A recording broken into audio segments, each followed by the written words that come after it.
Om Jnana-timirandasya Jnananjana-shalakaya Chakshurunmilitam yena Tasmai Shri Gurave Namah.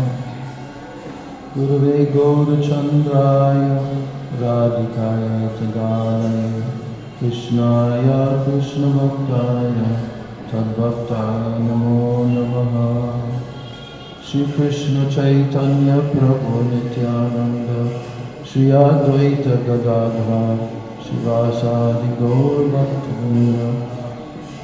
Hare Krishna Krishna Krishna Hare Hare, Hare Rama Rama Rama Hare Hare.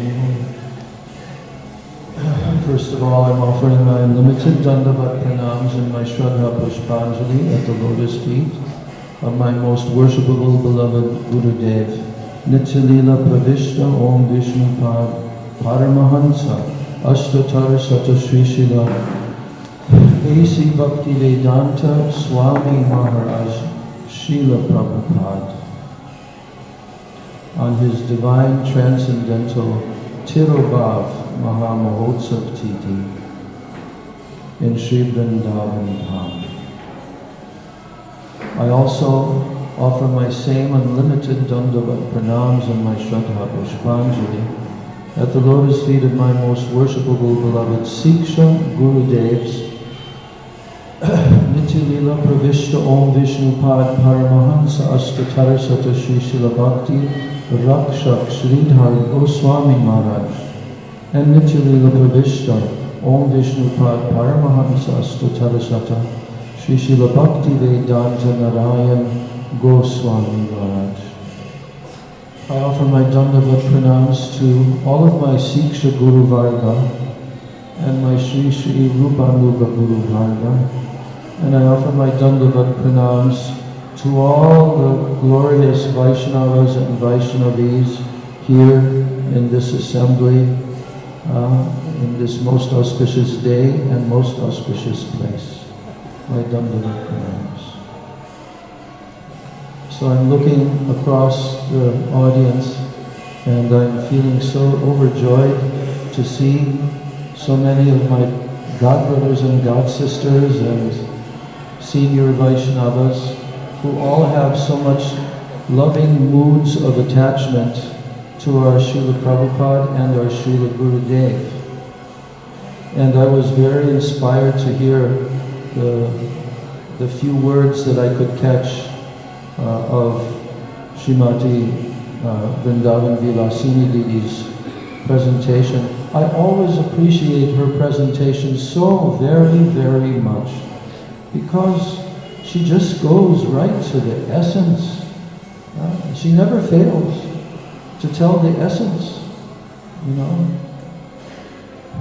I had one thought as she was talking about her former hippie days, which she always mentions. Why do we mention that? Because we have to. Srila Prabhupada told us, never forget what condition you have been saved from. Yeah? Prabhupada has told us that. It's his instruction and order. For our whole life, we can never ever forget. But somehow, another word popped into my mind because, you know, there's our Gurudev, he told so many times that Srila Bhaktivedanta Swami Maharaj went to the West and he made the hippies, which we just heard, were not happy, but he made the hippies into happies. So somehow or other, another term popped into my head. There's another category of hippie, in between hippie and happy. And I call it Hopi. What is that? Manushyanam sahasreshu kaschid yatati siddhai yatatamapi siddhanam kaschid mam veti tattvataha. Out of thousands and thousands and thousands of human beings, there may be one that is endeavoring for perfection, or even looking for it.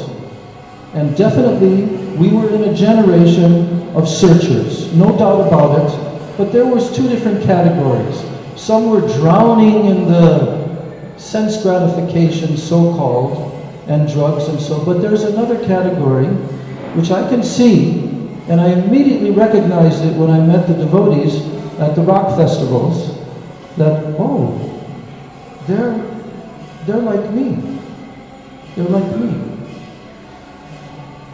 And especially when I moved into the temple in 1970, August 3rd, 10 days before my 18th birthday. I had to leave home so that my father could not stop me, and I made it to the temple and stayed there, and then when I turned 18, he couldn't do anything anymore. So I escaped. But I call that category Hopies, because we had some kind of hope, almost like blind faith and hope. There's something. I'm looking for it. Where is it? I can remember staring out the window in Milwaukee, Wisconsin, from my high school classroom in the middle of the winter and thinking, where do I go in this world? And I said, I will go and I will search and I will find those people who I want to be with. And how it happened? It happened because of Prabhupada.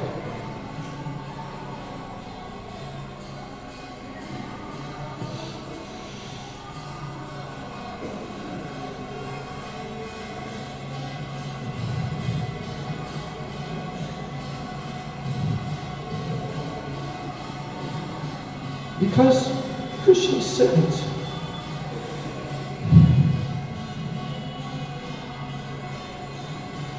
sent so many jivas that were ready. Somehow, previous life, Visukriti, like that. But when we came, we could recognize, yes,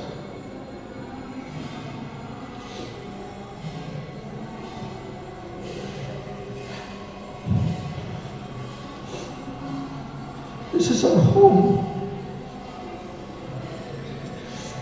And Srila Prabhupada became our father.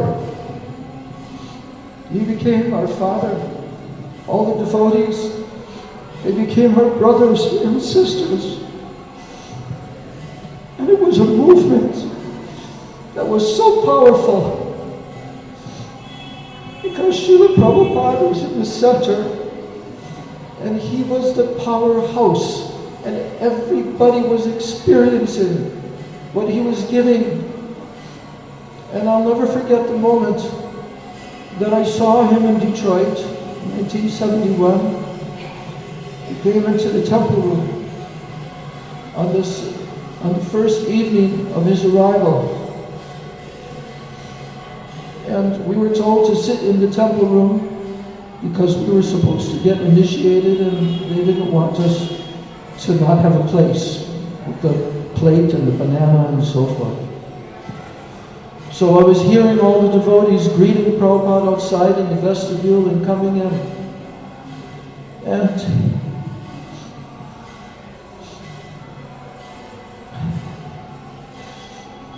when Prabhupada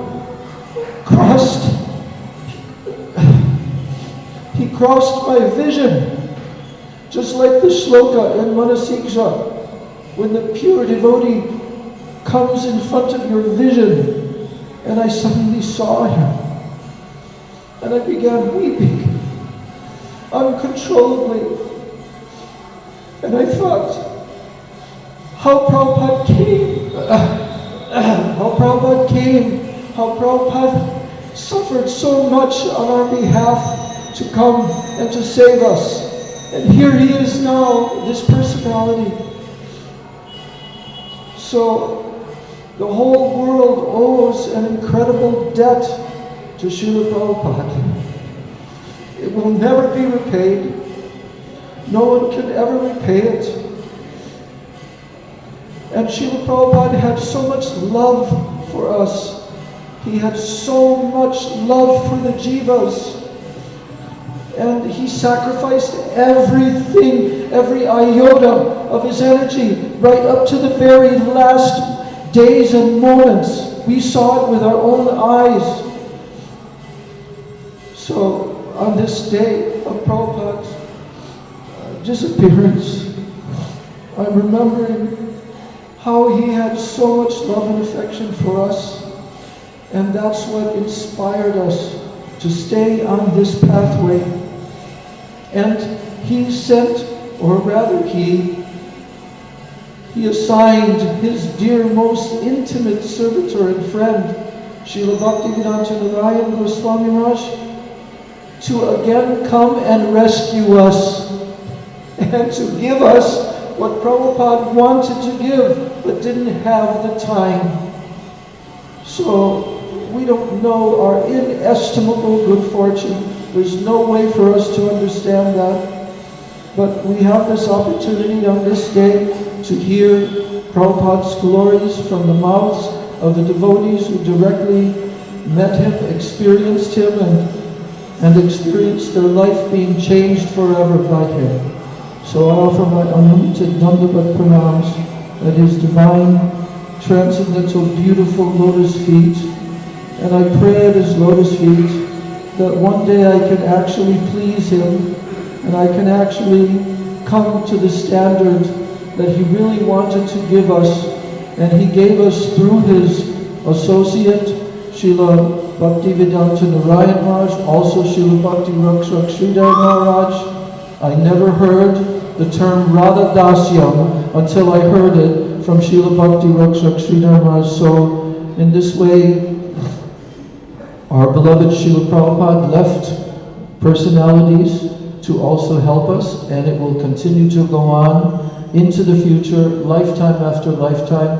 Mahaprabhu has a plan to deliver everyone, all jivas, so it's just a matter of time, and everything is now coming. There will be a tidal wave just around the corner. The whole world is being prepared for a virtual tidal wave, and that's why all the astrologers can see it. They can see what's going on in the next 20 years, and they all say this configuration was not seen for thousands of years, and it means complete world change. And that's Mahaprabhu, who has set everything up, and it's just around the corner now. Gaur Premanandi, Srila Prabhupada.